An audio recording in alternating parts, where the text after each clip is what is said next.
es un placer estar aquí con el doctor Jamie Peck.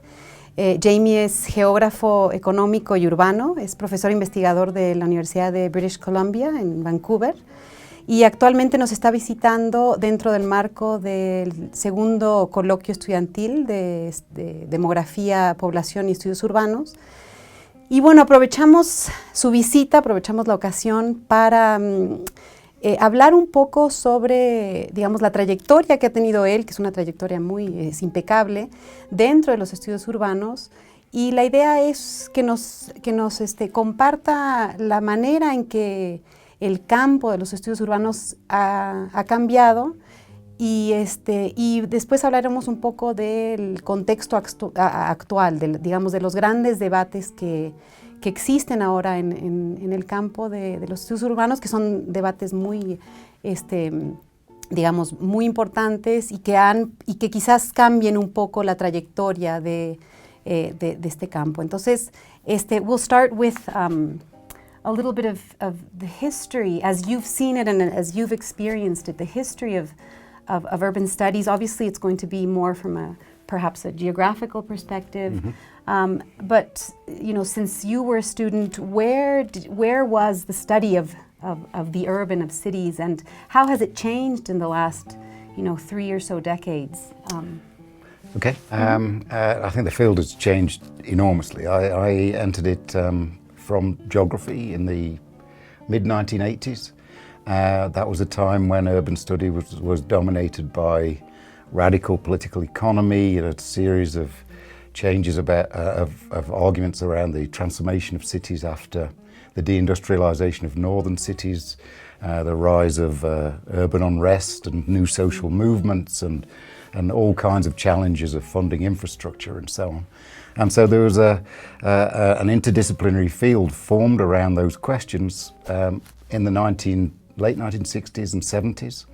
And by the 1980s, I think it had really started to cohere into quite a distinctive field, which had got its own language, mm-hmm. its own sets of methods, and it was a sort of meeting place where political scientists, sociologists, anthropologists, geographers, urban planners, and more engineers could meet on a sort of a new territory, mm-hmm. Where they developed a language of communications which in a sense brought them together. They had a shared language as urban studies sure. Analysts, which was partly distinct from their own specialist disciplinary languages. So I think that was really the birth of urban studies as a integrated interdisciplinary field with different perspectives but with some shared problematics.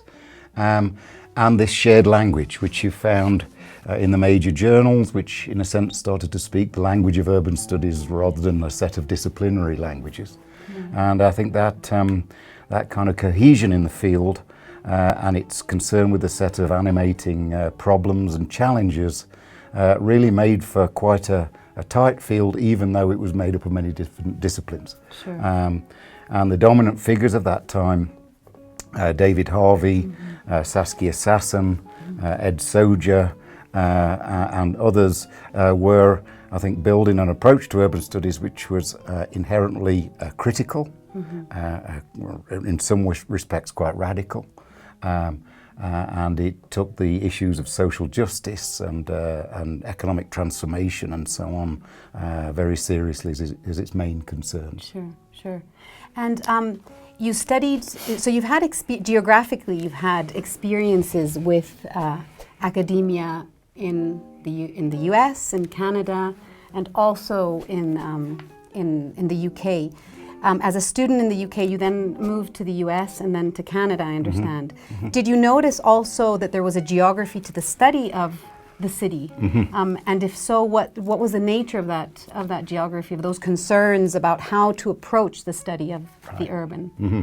Well, I think that only became clearer to the field later on. Sure. That its geography was sort of implicit. Right. It was a field that was largely dominated by European and North American cases. Most of the researchers were based in that field. It was a field that was initially organized largely around English language journals. Now, not to say there wasn't an international aspect to the work, but I think its centre of gravity was North American and Western European for many years. More or less since the late 1990s, I think the field's become much more self-conscious, self-aware, and then self-transforming in terms of its geographical outlook. There's been a series of critiques and very constructive contributions to the field that have kind of opened up urban studies as a truly global enterprise. I mean, the obvious recognition that the largest and fastest growing cities in the world are in the global south, many of them in the east rather than the west, and that the models that have been developed to explain urban transformation in Western Europe or North America were often ill-fitted to the circumstances of those cities, didn't capture the most important dynamics of the cities of the south and the east. And so this kind of globalization of urban studies, if you like, began around 15 years ago. It's an ongoing aspect to the field. I think it's caused some kind of challenges to existing theories and approaches which have had to be rethought. But much more positively, it's opened up the dialogue much more widely. I think it was, while in a sense there was a shared language of urban studies, it was still a shared English language originally. Now it's a much more multilingual enterprise with some of the richest case study and exploratory work and new theoretical work is occurring all around the globe and beyond the global north. Very often that's when some of the most dynamic work's being conducted. And so I think the field's changed a great deal, and really the most important debates at the moment are from which points to theorize and explain. Do we explain urban change from a series of paradigm sites that capture the most important trends, or how do we deal with diversity and difference in the urban system? I think they really are now animating the field. And just to add to that, or to, I think that you're absolutely right. The field is, in the last decade anyway, has changed. There's been new proposals for how to think about the urban, especially, like you mentioned, the urban global south, no longer as outliers to a model of development, sort of a more linear model to development. And I think one of the, and this is a very sort of heated debate currently in urban studies, which I think you've contributed very nicely to this debate. And part of this sort of, I don't know if to call it new, or this new strand of work that comes from post-colonial, more post-structural work. I think it's a call for mainly sort of three general themes. One, like you mentioned, is more epistemological. The second is more methodological. And there's also a political stance of, opening new trajectories of opportunities and so on. And so I'm just curious to know where you've written about where you stand relative to these debates. So if maybe you could share a little bit with us where you stand and why you think, I think, as I've said, I think the debates have been extremely productive and generative. They've kind of blown out the cobwebs, if you like, of an approach which was sort of reaching middle age by intellectual standards. It needed to learn some new things and was kind of set in its ways to some degree. So it's a kind of a new generation has put new questions on the table. And amongst the, I think, really positive things that have come out of this are the emphasis which has been placed on comparativism as a distinctive take to urban studies, to embrace bold comparison rather than sort of timid, very similar forms of comparison, a comparison that span east and west, globe and south and north.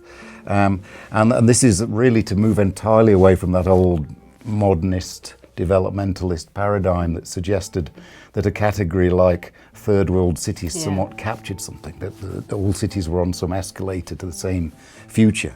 Now there's a recognition of polycentricity in the urban system. It's driven by multiple dynamics, and therefore I think it's necessary to have multiple perspectives and approaches on that, and vigorous debate and contestation around their interpretation, political significance, and so on. So the field remains quite restive and dominated by debates. I don't think it's certainly not a complacent field. But I think new challenges are being thrown up by this kind of attempt to think globally. Amongst the tendencies, there are some that are arguing that we need to think of the global system as a planetary form of integrated urbanization. Others insist that we need to pay attention to very particular or provincial forms of urbanization, maybe even need provincial theories of the urban. So all of these questions are sort of being brought out into the open now and actively debated. My own position on it is that, I think we need to maintain the pluralism, which has been an important aspect of the field all along, and to maintain a kind of engaged dialogue around these questions, rather than have a kind of disengaged pluralistic discussion where people with one kind of approach study one kind of city and others with another approach study another kind of city. So there's some fractures opening up, which I think the solution to them is not to impose a new kind of uniformity or a singular, we'll never go back to that, but to find ways of dialoguing across the differences of approaches, different field sites, and so on. But recognising that I think that the call from Jennifer Robinson at UCL in London and others, and Anya Roy at UCLA, to theorise from anywhere in multiple directions, that new voices need to be brought into the theory conversation. It shouldn't be a conversation dominated by a handful of people in elite institutions in certain parts of the world. All of that opening up was overdue, and I think now we're, as a field, trying to find a new kind of mode of communication across difference. Now we've recognised it in an entirely different way to before. Yeah, absolutely. Do you have, do you have a sense for where, it's very unpredictable, of course, but do you see processes or patterns currently within the field that might indicate, where you think the field might be going to, or based on your experience with these sorts of changes, the theoretical transformations and great debates that happen within fields, Yeah, I think it's as you indicated, it's kind of hard to predict. It's hard to predict the future of anything.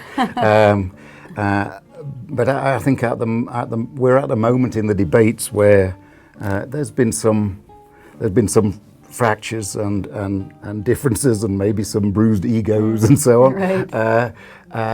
But there are clear indications, I think, of a determination to maintain the dialogue across these different approaches. I think we need to, whatever kind of study that you're doing now, you need, to use the Doreen Massey sense, the phrase, the global sense of place. We all need to have a clearer sense of our own place in an unevenly developed system. And that applies whether you're working, as I do, in cities primarily in North America, or in the cities of India or Latin America. That sense of positionality, I think, is one that is got to be kind of built into all approaches to urban studies. Then I think we try and figure out some dialogues across these new kinds of difference. I think that there's a distinctive approach to what I would call a conjunctural analysis of the urban, which is complementary to, but quite different to, a process of lateral or horizontal comparison that seeks to find difference geographically. I would argue that we need that to do that geographical variegation of the field, but we also need to think about cities in terms of hierarchical power relations, continue to locate them within national systems and so on. And that calls for kinds of analyses which are somewhat more vertical than horizontal. I don't think we can have a monopoly of either of those approaches. Likewise, they're never going to exist in an entirely happy, harmonious condition. It's going to be a back and forth dialogue between the two. And I think we can see the first signs of that now starting to take shape. Yeah, great. Well, thank you very much. Thank you for your very long week here in Mexico, for your contributions in multiple spaces and multiple spaces of reflection and so on. It's been a pleasure to have you, and thank you very much.